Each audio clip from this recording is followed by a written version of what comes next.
What You Need. That was the first song from Daily Produce. Did you know when you got that first beat that he sent you after seeing your other video that would be the start of a 3-pack with him? Nah, not initially, you know?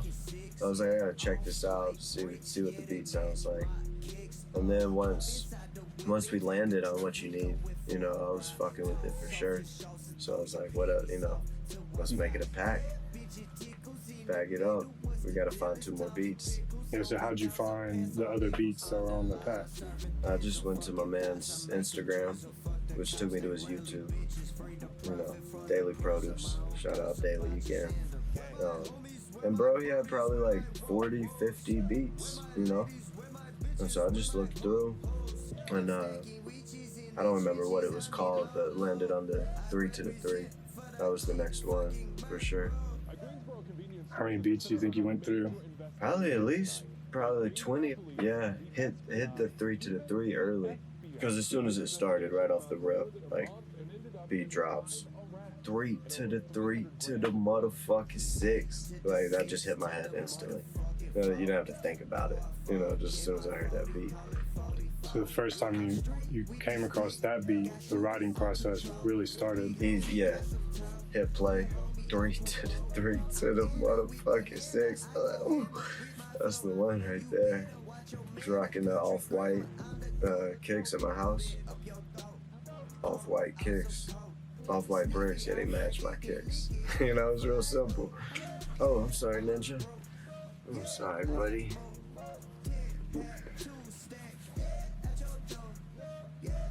So after you picked those beats, what was the next step? I started writing to that bitch, man. On one of them, he sent me the stems or sent me the MP3 so I could like listen to it not on YouTube, you know. But I didn't have a ton of contact with them after What You Need. But 3 to the 3 was pretty like just in and out. Like I just found the beat and recorded it that night. Was just feeling it and hopped in the home studio and just went for it, man. I remember being like feeling super comfortable because I lived by myself and it was late at night. I was feeling good and had the freedom to get weird, you know, and do stuff that I hadn't done before. So I remember in that specifically, I tried to keep like a real consistent rap, you know, that was in the same tone in the middle, and then I did one like more high-pitched, more exaggerated, and then I did a lower one and mixed them all together and got that sound, and it was like really, really strong, sat on top of the beat and stuck out a lot. I was like, oh shit, I kind of like that. And then it came to the part in the middle, started searching around for different Greensboro stuff, you know.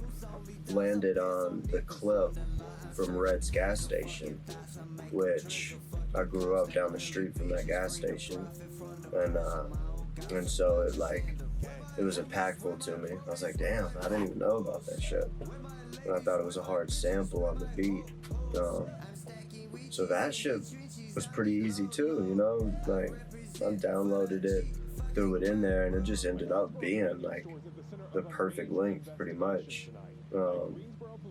And then came in right after that. It was like, all right, where are we going? Skirt. Let's head to Greenville. So when you first heard the beat, when you're going through his YouTube, and 3 to the 3 comes straight to your head, did you already know that it was gonna be like a flip, Greensboro and Greenville, you know, verse 1, verse 2 type thing? That whole process, man, was like, it happened really quick. It wasn't like super thought out by any means, you know. That's when you were first putting it down at the house. Yeah, and then it all pretty much materialized. Like, I remember sending it to you, thinking I'd come in here and re-record it, you know. Mm-hmm. Just because I really don't. The stuff I've tried to record in my house, it doesn't sound the best, you know. I don't really plugins and mixing, and I just don't know a lot about it. I want to know more, but so I don't know if I got lucky on that one or what happened, but it seemed to just kind of fit into place. So we were like, fuck it, like you don't even need to re-record it. Let's just roll with that. So that was cool. That was like the first one that came from like the studio at the crib. And have you been doing a lot of recording as far as demos and stuff? For sure. Yeah, it's nice to be able to write a song, record it so you can hear it, you know. And if your verse gets long, you know, it's kind of nice to record it so then you can come in right here, you know, instead of coming in way up there. Like, just bring me in there, I can write the rest of the verse. So I do demos for sure. And it's good to send them to the producer who made the beat, see what he's thinking. Send it to you, the engineer, you know, so you can hear what I'm going for, you know. Same thing as like the storybooking, you know, with the video. Like, this is what I want to see, you know. How can we, you know, make it all happen? Which is dope. I love that process of it, you know.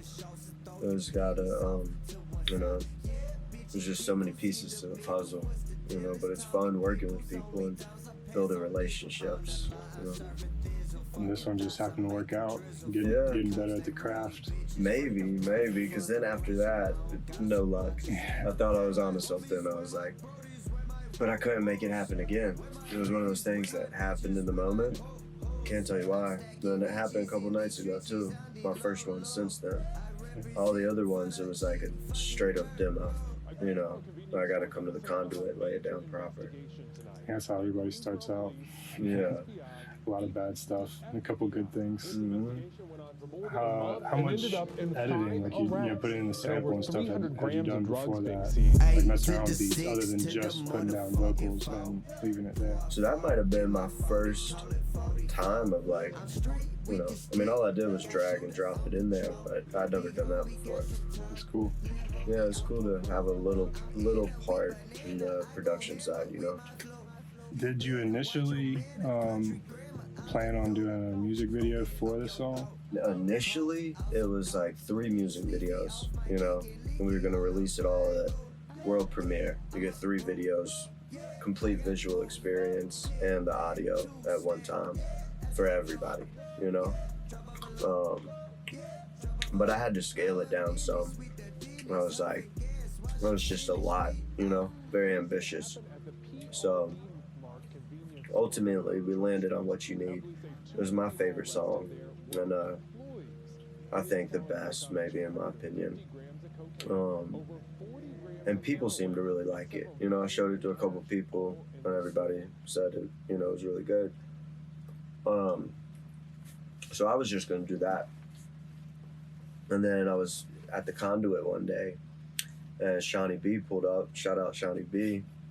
And he heard the full project. He heard every song, and he was all about 3 to the 3.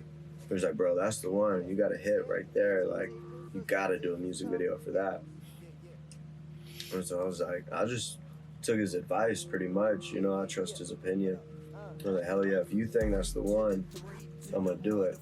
So talked to Iric. I'm like, yo, we're already in Greensboro, already shooting this. We got the song with 3 to the 3. Like, we gotta just do it while we're here, you know, because we both live 3.5 hours from Greensboro. So What You Need was completely scripted out and a lot of thought process into it and a big production. Whereas 3 to the 3, we just kind of went for it. You know, I knew a couple spots I wanted to shoot at. Yum Yums, the gas station. I think that's really all I had, and was trying to figure out a third, you know. And we did like a little bit of scouting. Talked to my homie Mitchell. Shout out Mitchell. He was super lit. He missed the video the day before. So I hit him up. I'm like, yo, do you want to come out to the music video today? And me and him have been talking about shooting a music video for like 10 years. He's got a pit bull named Snoop. And we'd always been like, bro, like, we got to get Snoop in the video. We had the whole vision, and it's just never happened. So I hit him up. He's like, why don't you come to the skate park? He was like, there's a bunch of kids out there, you know, skating. It'll be dope. I was like, I'm down with that. So he comes over and we're all at the crib chilling, talking about it. And we try to hit the gas station where the sample's from, the news report. We go there first, pull up, everybody gets out of the car, and we're just kind of standing around. So there's like 5 people just like hanging out in the parking lot, you know? And I kind of felt it. I was like, man, like we don't know what we're doing. We're not ready. We don't have the camera out. We don't have any plan. There's limited parking spots. You know, there's like 3 spots. We're taking up all of them. Next thing you know, the homie in the gas station comes out. He's like, y'all can't just chill here. We're like, no doubt, I feel you. And we're like, all right, let's go somewhere else first. So we all hop in the car, go to the skate park, and that was cool. I'd actually never been there. But everybody was super cool there. Went and like talked to them. Was like, yo, I'm gonna shoot a music video. If anybody doesn't want to be in it, you know, let me know or just sit out. But if I want all of y'all in it, you know, like go crazy, like wild out. And everybody was about it. So that was cool. And there was no plan. We just like, I just sat, you know, stood in the middle of the park and shot a couple verses. And at one point, all the homies like came down on the skateboards and bikes all at once, and it looked pretty dope. So that was fun, and that was like the first shot of the day. And then after that, we hit Yum Yums, which is a Greensboro staple, been there forever. There's, you know, there's only one of them. They just serve pink hot dogs, cheer wine, and ice cream. And it's super fire. I grew up there, going there all the time. So we wanted to hit something that was like known, like Greensboro, you know. And we got there with the homie Oaks, homie J-Rod, shout out J-Rod, shout out Oaks, Mitchell, and Philly Queso, my dog. Go to Yum Yums. They're still open. They're open for like 30 minutes. So we kind of plotted out. And then we just make sure we get the cheer wine sign in the camera, you know, and the Yum Yum sign in the back, and Snoop Dogg, you know. So now I'm manifesting like 10-year long, you know, visions. And we get a couple shots, and then wait for them to close. And they close. Like I think maybe the manager, the owner, comes out. She's like, "What are y'all doing? Y'all shooting a music video?" We're like, yeah, and she was super cool with it. She was like, hell yeah, y'all have fun. Good luck, can't wait to see it. I was like, right on, thank you, we appreciate you and love Yum Yums. So next I pull up the car to the side, like different angle, and we shoot a couple shots there. Then we get Banks to hop on the top of the car. So she's on the top, just getting it. All my homies around me. And it was dope to like go back to where I'm from, you know, a spot where I grew up, where I was like a little kid, sitting there with my dad eating ice cream. And now we're turning up, like doing exactly what we want to do, you know? So then the only logical step after that is go right in front of Yum Yums, hop on the table, and film it right there. At this point, I'd seen like a couple cops drive by. I'm curious, like, you know, are they gonna come and tell us we can't do this? I'm on the fucking picnic table, you know, throwing money in the air. But none of them stopped. And then there's an older couple that's still there, even though the spot's closed. They're like finishing their hot dog, eating some ice cream. Maybe 70s, 80s, maybe not that old, probably like 60, 70. And we got down to it, bro. Pulled up, I hop on the table. It's like Oaks, Phil, Mitchell, and I wish I knew what they were talking about over there. J-Rod was back there too. They were just staring at us. We turned the music on and just get it. And I mean, it's like, hop inside the whip and take a trip. We going for a ride. Toss off your shorts and throw your panties off to one side. And I got these people over here, you know, just, I don't know if they're laughing or what, but they can hear us, you know. So that shit was a trip. But I don't even think they dipped out. I think they chilled there for like the whole time, finished their food, no problem. We did our thing. And And that was kind of it for that scene. Oh, we made sure we had some cheer on, you know, for the video. So that shit's gonna be dope too. Like, I kind of like doing shit like that too, like on the run, like almost like a freestyle type shit. Because cool shit happens, you know, that you didn't plan for. So then after that, we try to do a Greensboro skyline, which there's not much of one anyways. But the JP Morgan building, we're like, let's go hit that. So we drive over there, and I had posted on Facebook like an hour ago or something, like, yo, does anybody know where I can get a UNCG basketball jersey? And because I just thought that would be dope to turn up in the Greensboro jersey. And homegirl hits me up. I hadn't seen, you know, in years. I hadn't talked to her in a minute. She's like, I got you. Pull up. So we go get drinks, go get the jersey, then go to the JP Morgan building.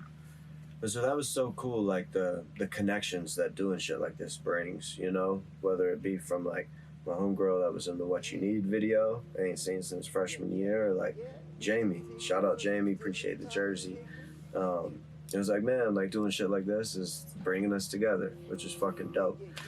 And we go up to the JP Morgan building, and we couldn't really drive our car all the way up there. It didn't look like the dopest spot, but we did it. We had came out there, and I think it'll probably turn out dope.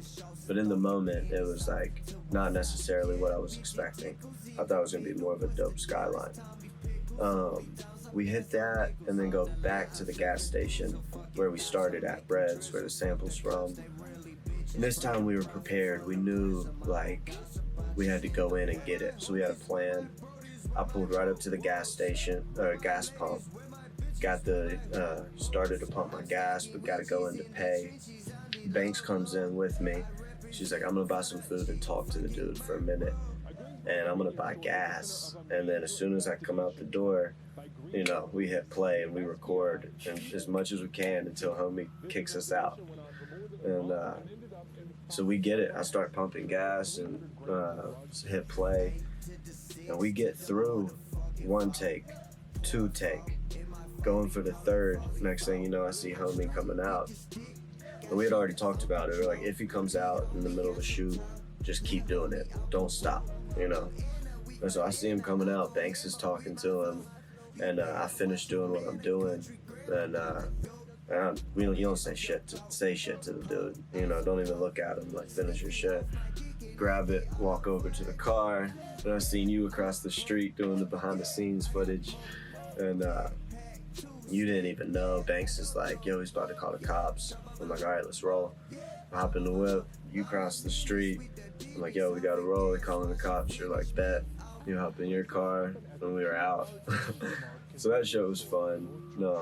And I'm glad we got that last scene, because it was critical to the song, I felt like. You know, had to have that shot in there with the sample and shit. I think Banks was like stalling him on that last take, wasn't she? She was for sure. She was like, have you tried the white grape, you know, the grape white owl or whatever? Like, what do you think about Newports? Or even when he came out, he might be in the background of the video. Who knows? Who knows, man? That would be kind of dope if he was. Yeah, he was like, y'all can't shoot a music video out here. And Banks is like, they're almost done. Like, just chill. And actually, all that was only for the first half of the video, basically, because the song is half in Greensboro and half in Greenville. Yeah. So after all that, that's really only half the shoot, right? And less than that, really. I mean, it's just gonna be scenes from there. Like, we'll take all those shots we did, you know, combine them for one, and then that's 50% of the video. The other part we haven't even shot, not yet, you know. But we'll copy that we did in Greensboro. So we'll do gas station, dope restaurant, skyline view in Greenville, you know, and go back and forth. I think it's gonna be dope for sure.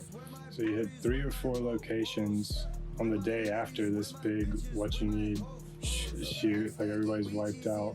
Get right back up in the morning. Go through all this effort. Get Biscuitville. Don't forget Biscuitville. Biscuitville is Shout out crucial. Christian. I think she might have got thrown down on the Biscuitville that day.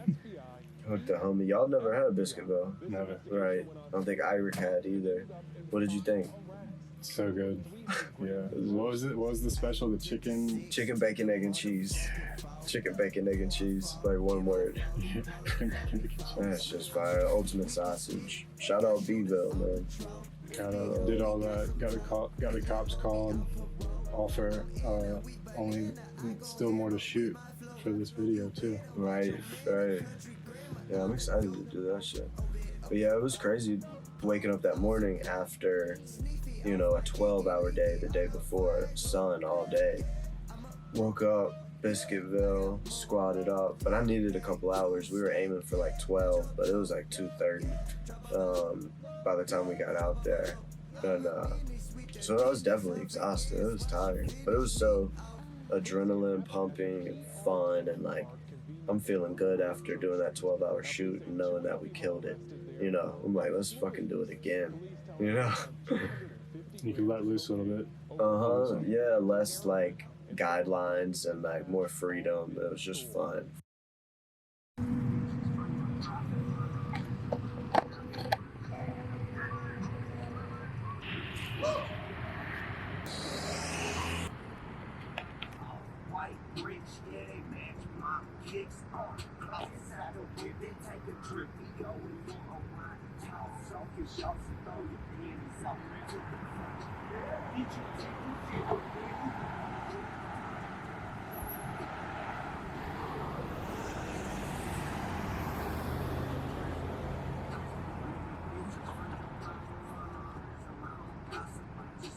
Where my homies, where my cronies, where my wolves, where my ladies, where my bitches, where my hoes.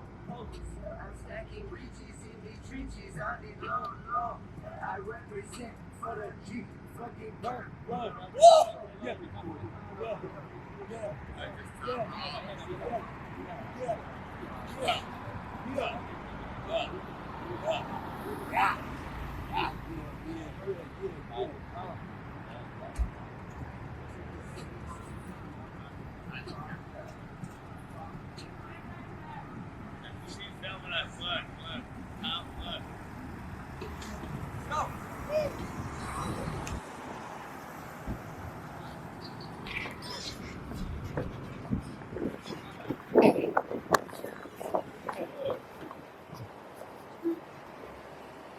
We gotta roll, Alex. They're calling the cops. What?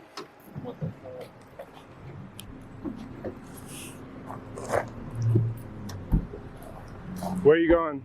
Back to his house.